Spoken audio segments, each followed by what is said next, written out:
আছো তোমরা? আর বালা কেমনে থাকি কত? তোমরা এমন এক দালাল ধরে আমারে ফাটাইছো, আমার জীবনটাই শেষ হয়ে গেছে গা। এখন কি করবো, কাম কাজ নাই, ঘুরা বেড়াইতেছি, খাওয়ান টাউন বালা করে খাইতে পারতাছি না। কিরে ছোট ভাই, বুঝতাছি কি অবস্থা? কি হইছে, খান্দা খাটি করতেছ?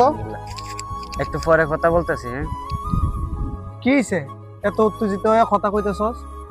আরে ভাই বললেন না, এমন এক দালাল ধরে বিদেশ আইছি ভাই, এই দালালের জন্য জীবনটাই শেষ। না দিছে আকামা, না দিছে ভালো একটা কাজ, এখন কোনো কাজ কাম নাই, ঘুরতাছি আর বেড়াইতাছি, ভালো মতো কিছু খাইতে পারতাছি না, টাকা পয়সাও নাই এত এত বেশি। আরে বেটা, এই কথা আমি থাকতে তুই এত টেনশন করস কি লিগা? তোর কাজই তো লাগবে, কয়টা কাজ লাগবে তোর? ভাই কাম আছে তোমার কাছে ভালো? কাজ আছে অবশ্যই। তাইলে ভাই আমার একটা কাজ দেন না, খুব অসুবিধার মধ্যে আছি ভাই।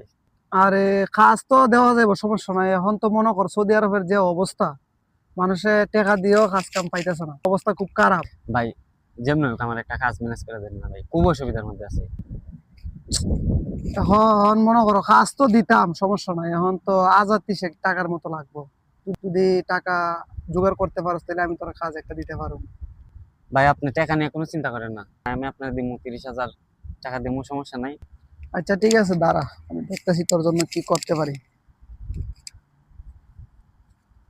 ধর, এটা হচ্ছে আমার কোম্পানির কার্ড, বুঝছস?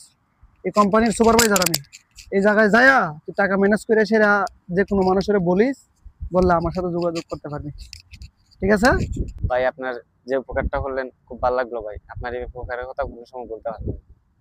আরে বেটা কি কস বেটা, একসাথে দুইজনে ছোটবেলা বড় হইছি, একসাথে চলাচল করছি, যদি তোর জন্য এতটুকু না করতে পারি তাহলে হইব? আচ্ছা ঠিক আছে, তাহলে ভালো থাক।